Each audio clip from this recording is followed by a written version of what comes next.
Hi, everybody. Welcome to Friday of Summer Fishtrap. My name is Mike Midlow. I'm the program director here. And of course, I want to welcome all of the Summer Fishtrap participants to this wonderful reading with Leni Zumas and all of you out there in the greater Fishtrap world who are tuning in here at fishtrap.org or at Fishtrap's YouTube channel. You can go through the entire list of the week of readings and enjoy them all. This reading today from Leni. Leni came to Summer Fishtrap for the first time last year, and I should say didn't come, but attended virtually for our first virtual workshop. And I said, oh, Leni, this year, 2021, we'll all meet at the lake. Well, she's so gracious to teach twice virtually, and all of you who also are attending virtually. I hope you're getting a bunch out of the experience and making new connections. Leni Zumas, as many of you know, has been a wonderful, she's been a teacher and is now directing the MFA program at Portland State University. I've been following Leni for a long time. Leni won the 2019 Oregon Book Award for her national best-selling novel, Red Clocks. It was all the talk and still is, which was shortlisted for the Orwell Prize for political fiction and the Neukom Prize for speculative fiction. Red Clocks was a New York Times Book Review Editor's Choice and was named the best book of 2018 by The Atlantic, The Washington Post, The Huffington Post, and the New York Public Library. I could go on and on and on, but this might tell you just a little bit more. The book has already been translated into Dutch, French, Italian, Polish, Portuguese, Spanish, Turkish, Ukrainian, and probably others that we don't know. Bootlegging in other languages. Zumas is also the author of Farewell Navigator stories and the novel Listeners. Her stories, essays, and interviews are all over the place. I've been exploring Leni's website. I hope you do too. I think it's lenizumas.com.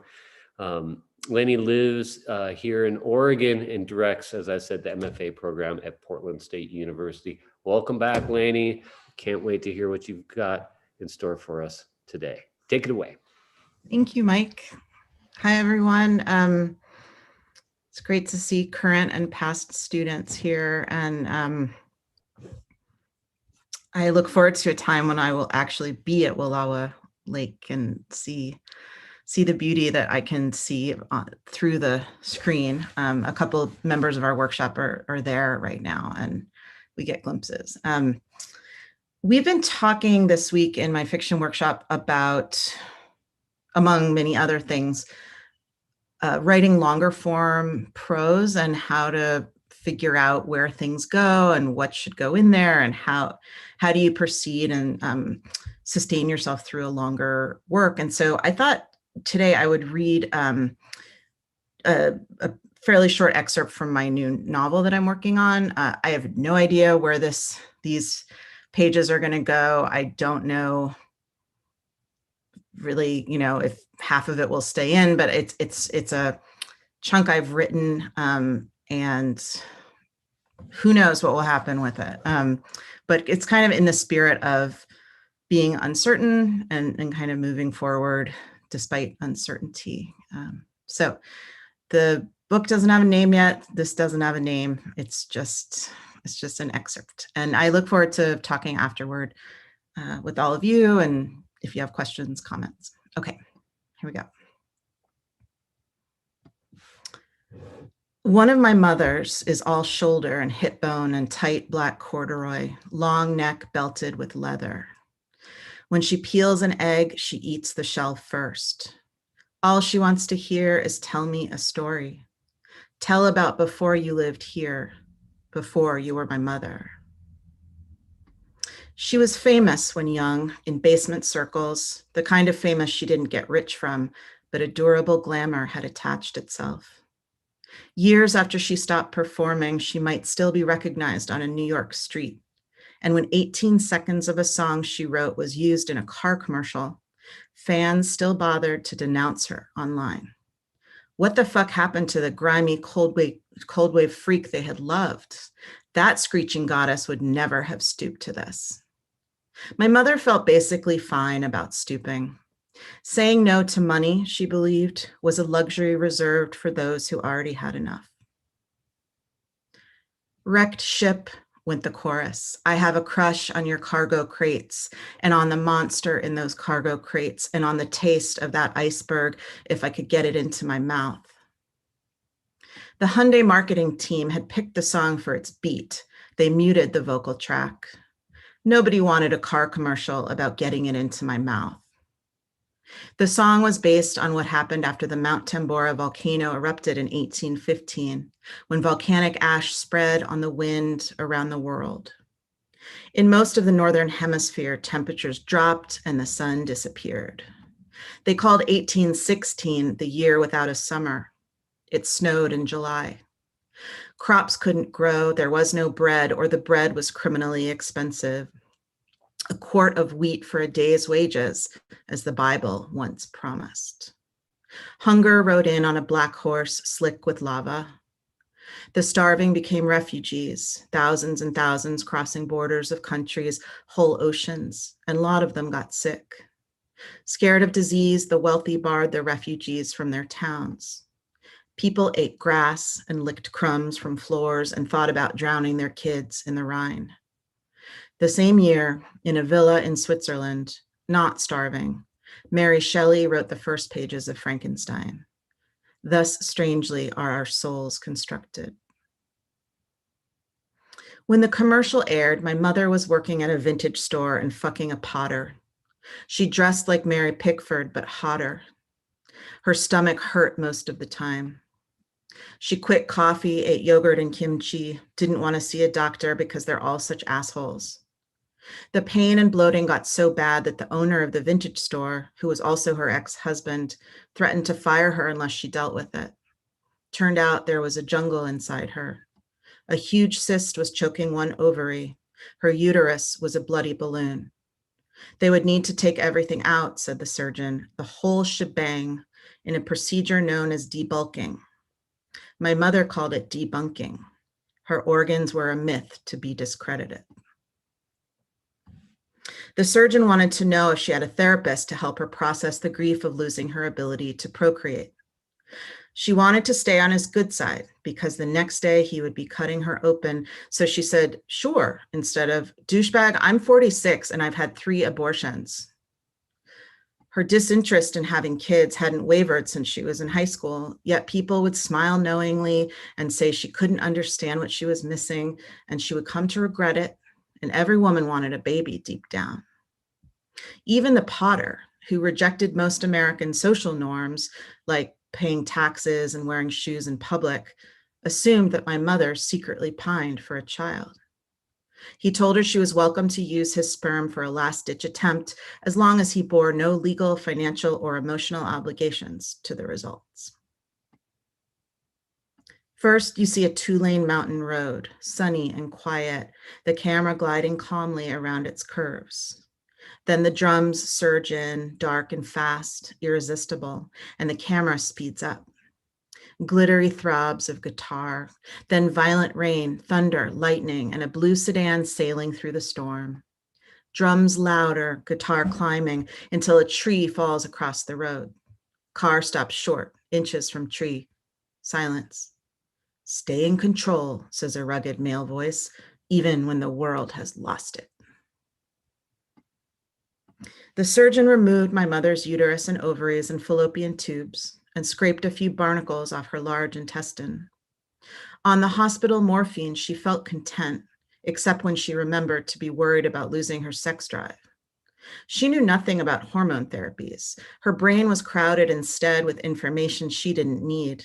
The year Mount Tambora erupted, the guitar pick gauge she once preferred, the fact that she'd been the only girl in 10th grade who couldn't make herself throw up. The nurse brought a lunch tray. You like ice cream?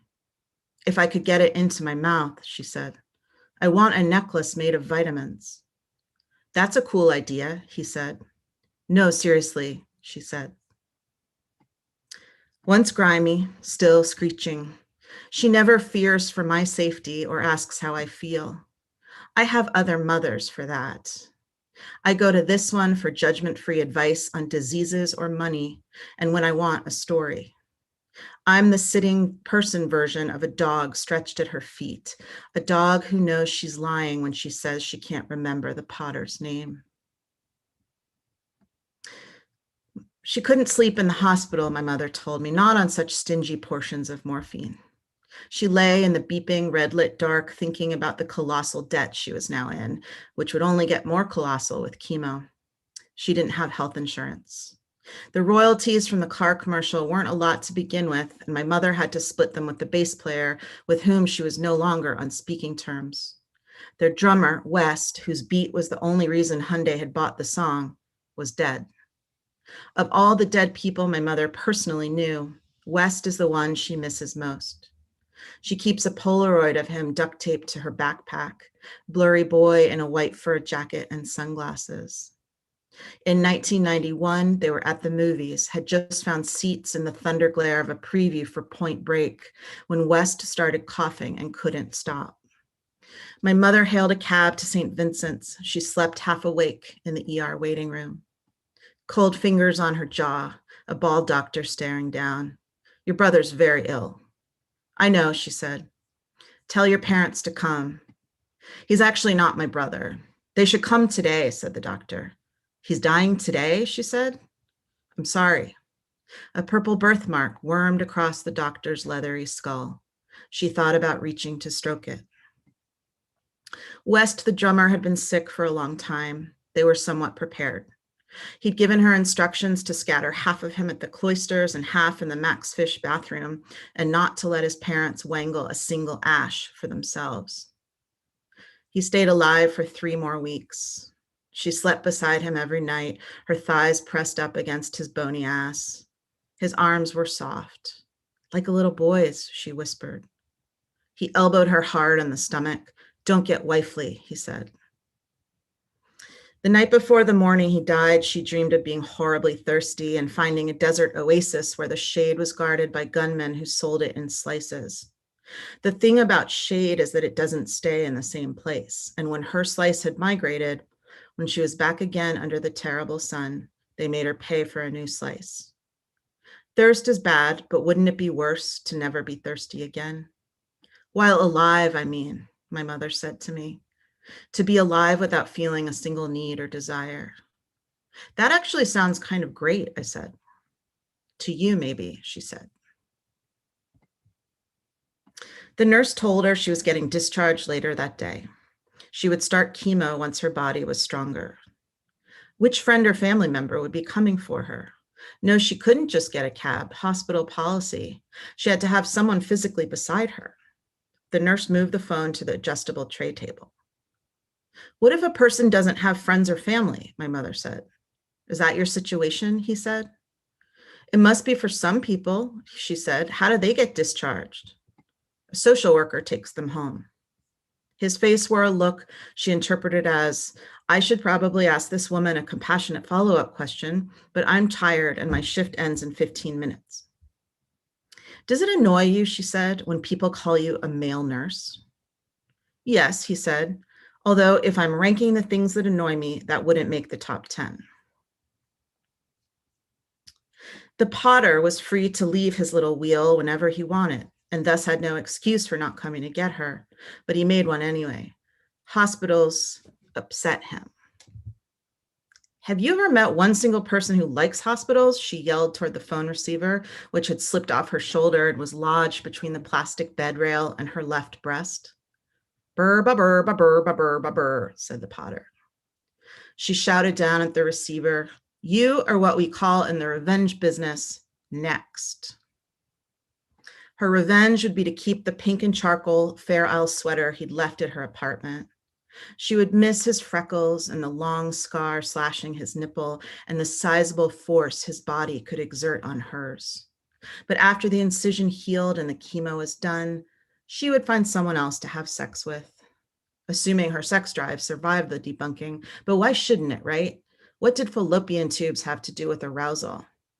She screamed a little into her pillow and pushed the red button. And when a nurse showed up, she said, the pain is really bad right now. It was strategic to mention pain uncertainly while frowning slightly, rather than to ask outright for morphine.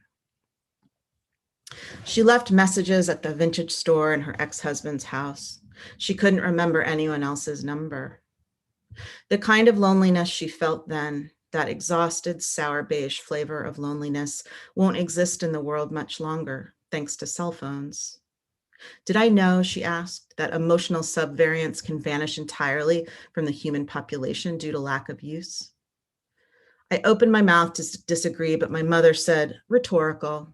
When I wrote the Frankenstein song, I thought the year without a summer was proof that environmental problems had always been a thing, like they came and went as part of the natural cycle, so we didn't need to worry. Imagine, she said, her cheeks sort of gently twitching, being that fucking stupid. I waited for her to mention the stupidity of a song about people starving during a climate disaster being used to sell Hyundai Elantras, but she did not. She is the tallest of my mothers, the best at black corduroy, the worst at self-reflection.